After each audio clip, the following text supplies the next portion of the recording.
Have you ever listened to someone who has just this massive English vocabulary, flawless grammar, but listening to them speak just feels, well, exhausting? Yeah, like you're working overtime just to follow along. Exactly. The words are all there, but it's like you are doing mental manual labor just to understand the point of their story.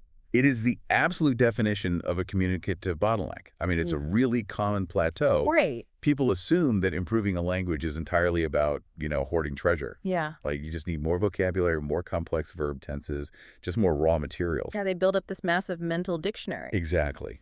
And yet the recipe still isn't coming together. Well, welcome to today's deep dive, where we are going to fix exactly that. We are exploring the hidden mechanics of English fluency today. And it's such an important topic. It really is. The goal today for you listening is to figure out how to stop sounding like a robot reading a grocery list and start sounding like a natural, compelling storyteller. Yeah. And the best part, you don't need to memorize a single new vocabulary word to pull this off. Not one. Because the entire solution lies in a very specific, incredibly powerful category of words, connectors. The glue. The glue, exactly. We're going to look at the different families of these connectors, figure out exactly where they belong in the architecture of a sentence, and show you how mastering them instantly upgrades how people perceive your fluency. But before we look at the tools themselves, we really need to understand the pain point we are actually trying to solve here. Right, the problem. Yeah, let's look at a remarkably clear example of two versions of the exact same story. Listen to how this first version feels. I woke up late, I missed breakfast, I ran to the bus stop, the bus had already left, I was 40 minutes late to work, my manager was not happy, I had a terrible morning. Oof, just hearing that triggers a tiny spike of cortisol, It really does. It requires an immense amount of cognitive energy to process. There's a vivid analogy for that kind of speech from our sources today.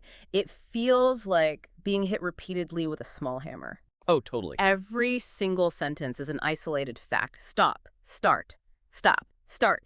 It's just exhausting for you, the listener, because the speaker is secretly outsourcing all the heavy lifting to you. Right. You are the one trying to figure out how these blunt little sentences relate to each other. Yeah, it's like a jigsaw puzzle. I love that analogy. Handing someone a box of scattered puzzle pieces, all the ideas, the pieces are there, but the picture is completely impossible to see until you, the speaker, provide those interlocking edges. And if we look at the cognitive science behind this, your brain is literally burning glucose trying to bridge those gaps. Wow, really? Literally burning glucose. Yeah, because without connectors, even if the ideas are perfectly articulated, the language feels entirely disconnected. Human brains crave causality and sequence. Oh, I see. So when you don't provide it, you force the listener's brain to do the predictive processing on its own. Connectors are the glue. They hold the ideas together, but more importantly, they name the relationship between the ideas out loud. So they tell you what's coming. Exactly. You are telling the listener exactly what kind of mental glue you are applying. Okay, so let's hear version 2 of that same story, using this glue. I woke up late, so I missed breakfast. I ran to the bus stop, but the bus had already left. As a result, I was 40 minutes late to work, and my manager was not happy. It was a terrible morning. I mean, the contrast is night and day. It really is. It Oh, yeah. flows, it breathes. You hear the cause, you hear the effect, you hear the contrast, and the brain can just relax and enjoy the narrative. So let's open up the toolkit.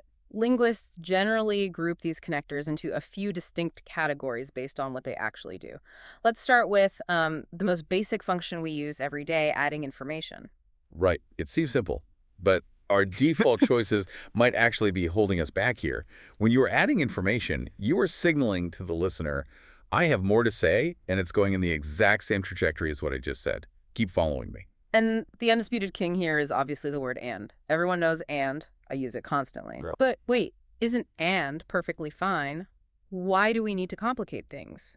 I imagine relying on it too heavily creates its own kind of bottleneck. Well, and is perfectly fine structurally, but it has severe limits regarding tone. Okay. If you rely on and to connect every single thought, it mimics how a 5-year-old tells a story. Oh, right. And then this happened, and then that happened. Exactly, and then we went there. Kids do this because they lack hierarchical thinking. To them, every event holds equal weight. But if you're aiming for a B2 level of fluency or higher, you really need to show variety and hierarchy. So we need alternatives, but it's not just about randomly swapping out words. Our sources point out that it's heavily dependent on register. Yeah, its register is huge. Yeah. How formal or casual the environment is. Right, so for casual conversation, you have words like also and besides. She speaks French, she also speaks Italian. Or I don't want to go out tonight, besides, I'm exhausted. But if you step into a professional setting, you want to escalate that language. That's where you deploy moreover, in addition, and furthermore. Okay, but you wouldn't use moreover at a casual weekend barbecue. That would sound absurdly stiff. No, absolutely not. But in a boardroom presentation, the proposed marketing plan is too expensive. Furthermore, it relies on untested data. Ooh, that immediately changes the temperature of the room. It shows you know exactly what you are doing. You aren't just adding a thought. You are purposefully escalating an argument. Yes, and placement matters here too. A word like also usually sits comfortably right in the middle of a sentence, tucked before the verb, but moreover, or in addition. They demand their own spotlight. Exactly. They start a brand new sentence. They are the heralds of a new weighty point. That structural awareness is what separates adequate speakers from compelling ones. Okay, so adding information is straightforward. But what happens when the story takes an unexpected turn? You can't just keep piling on and or furthermore, you need a way to hit the brakes. Right, you have to pivot. This is where we bring in connectors for contrasting ideas. You are signaling, wait, prepare yourself. Something unexpected is coming that pushes back against the previous idea. And the default is obviously but, which is incredibly efficient. It's right in the middle of a sentence and flips the momentum. But to expand that, we can bring in however, nevertheless, or on the other hand, Neurologically speaking, words like however are fascinating. ooh, how so? When the listener hears however, it acts as an auditory cue that tells the brain to deprioritize the trajectory of the previous sentence. It actually saves the listener cognitive energy because they don't go down a mental dead end. That makes a lot of sense. Now, looking at contrasting ideas, there is a massive trap here that trips up almost everyone. Ah, yes. The confusing mechanics of although versus despite. This is one of the most common stumbling blocks in English grammar because they mean the exact same thing, but they obey completely different structural laws. Okay, let me see if I can break this down based on the source material. Although and even though connect two full complete clauses, a subject and a verb. So, although it was raining, I went for a run anyway. Full thought, full thought. Correct. That's perfect. But despite and in spite of operate under entirely different, much stricter rules. Stricter how? They must be followed by a noun phrase, or a gerund, which is simply an ing verb functioning as a noun. You absolutely cannot put a full sentence immediately after despite. Oh, so if I say, despite she was tired, she kept working, that is just a structural car crash. It is extremely jarring to a native ear. She was tired is a complete sentence. You have to convert it to the gerund form. So despite being tired, she kept working. Right, or change it to a noun phrase like despite her exhaustion. Yes, Yeah. exactly. If you really want to use the full clause, she was tired, you must abandon despite entirely and swap your connector to say, although she was tired. Okay, that structural rule is a game changer. So we've covered adding facts and contrasting them, which is great for static descriptions. Yeah. But real life, real stories, they move through time and they have consequences. None of that previous glue matters if the listener doesn't know why things are happening or when they are happening. This brings us to the narrative engine of fluency. Cause, effect, and time. Let's tackle cause and effect first. This glue does the heavy lifting of explaining the why and the what next. We can split this into two distinct halves, right? First, introducing the cause. You have your classics because since, as, and the more formal due to. Right. Then you have introducing the result so, therefore, as a result, and consequently. Now there's a highly specific professional trap here that we need to highlight. It's the over-reliance on the word so in formal writing. Really? Just so. Yes, so is incredibly natural and necessary in spoken conversation. But if you are writing a formal report or, drafting an email to a frustrated client, leaving so in your text undermines your authority. Ah, it's the same meaning, but a completely different outfit. Think about the difference between writing, the data is incomplete, so we can't proceed, versus writing, the data is incomplete, therefore we cannot proceed. The first one sounds like an excuse. Yeah, it does. The second one sounds like a definitive executive decision. Swapping so for therefore or as a result instantly changes the texture and authority of your writing without altering a single fact. Wow. And On the flip side of that, for casual spoken English, there is a phrase that is massively underused by learners, but it is the absolute pinnacle of natural fluency. The phrase is, that's why. I love that's why. It is so much more dynamic than starting a sentence with because. Right, like I missed the bus, that's why I was late. Instead of the clunky because I missed the bus, I was late. That's why it pushes the momentum forward. You should add that to your daily conversational vocabulary immediately. Definitely. Now let's transition to how we map these events against each other chronologically. The connectors of time. Okay. We have sequence words like after, before, Yeah. once. We have overlap like when, while, as, and we have duration, until, and since. The distinction that causes the most friction here is the difference between when and while. They both deal with overlapping time, but they paint very different pictures. They function entirely differently. Whiles introduces two ongoing simultaneous actions. Think of parallel tracks. I was reading while he was cooking. To really visualize this, think of a stage play. While is the background scenery. It's the ongoing action setting the mood. While I was chopping onions, I'm on stage, the knife is moving, the scene is playing out over several minutes. I like this. But when is the unexpected actor suddenly kicking the door open to interrupt the scene? I was chopping onions when the fire alarm went off. Right. The onion chopping is the long background duration. The fire alarm is the short, sharp action landing right inside it. I love that stage analogy. While establishes the baseline duration of the scene, and when pinpoints the exact intersection of a new event. Okay, we are moving out of the realm of concrete facts and timelines and stepping into hypotheticals and diplomacy. This is where a speaker stops just relaying data and truly starts sounding emotionally intelligent. Yes. Rhetorically skilled. We're looking at conditions, concessions, and clarifications. Condition connectors set the rules of reality. Words like if, as long as, provided that. And there is a massive nuanced distinction here between if and in case that gets mixed up constantly. Yes, the underlying logic is completely different. If is reactive. In case is preventive. So, take an umbrella if it rains. I am standing at the door. I look out the window. If water is actively falling from the sky, my reaction is to grab the umbrella. But consider the alternative. Take an umbrella in case it rains. You are grabbing that umbrella right now while the sun is still shining as a precaution against a future possibility. You don't know what the weather will do, but you are mitigating the risk beforehand. Reactive versus preventative. Preventative. That completely clarifies it. Another elegant tool you can use here is the word unless. It simply means if not, but it's far more direct. I won't go unless you come with me.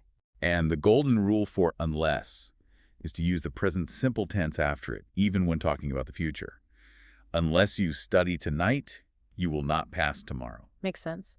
Let's pivot to concession and clarification, which are incredibly high-level skills, especially in business. Concession means acknowledging a truth, often a negative or inconvenient one, while softening it or pivoting away from it. Right? Use words like still, yet, even so. And the absolute heavyweight champion of professional English diplomacy is the phrase, that said. Oh, that said is a brilliant buffer. It does two complex social things at once. It validates the other person's concern, proving you're actively listening, but it firmly transitions back to your preferred course of action. Right. I know the new software is incredibly expensive. That said, it will save us hundreds of hours in back-end processing. It acknowledges the risk, de-escalates the tension, but drives the project forward anyway. It's pure diplomatic gold. And practicing this might feel unnatural at first. Oh, definitely. You might feel like you are using corporate speak, but I promise you, to the listener, it just sounds like you are a reasonable, competent leader. Then we have clarification tools like, in other words. Using, in other words, proves you have deep comprehension. You are taking a complex or messy thought and actively simplifying it for your listener. Yeah. It proves you aren't just regurgitating jargon. You have metabolized the information and are serving it back in a highly digestible format. Okay, wait, let me push back on something we talked about earlier with adding phrases. Sure. If I'm really frustrated, can I use in addition for a list of complaints? Like, the movie was incredibly long. In addition, the acting was completely wooden. That sounds grammatically correct to me. Well, it is grammatically correct, but idiomatically, it's a jarring mismatch of tone.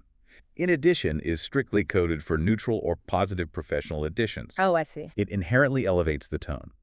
When you are piling on negative attributes like a long, boring movie, you are ranting, you are complaining. You need a phrase that matches that gritty energy. Ah, so in addition is just too polite for a rant. Precisely. If you are doing a negative pile-on, you need a phrase like, what's more? Or honestly, just stick to and. The movie was long, and what's more, the acting was wooden. It matches the conversational vibe. Okay, well, having all these nuanced tools is useless if you put them in the wrong place. Let's enter the mistake lab and look at the actual mechanics of placement. Where do these words physically live in a sentence? We can categorize them into three structural positions: middle connectors, start connectors, and end connectors. Okay, middle connectors. Right, middle connectors and, but, because, sit snugly between two clauses to glue them together into one seamless sentence. And start connectors begin a brand new sentence and comment on the relationship with the sentence that just ended. However, therefore, as a Yeah. result, Yep. and end connectors like though drop in at the very tail end of a thought to add a soft conversational qualification. Like, it was a bit long though. Knowing these positions is the only way to avoid the dreaded comma splice. The comma splice. This happens when a speaker tries to force a heavy start connector into the middle of a sentence, using only a flimsy comma to hold it together. Like writing, I was exhausted, however, I went to the gym anyway. Exactly. However, is too structurally heavy to be supported by just a comma. It demands a hard reset.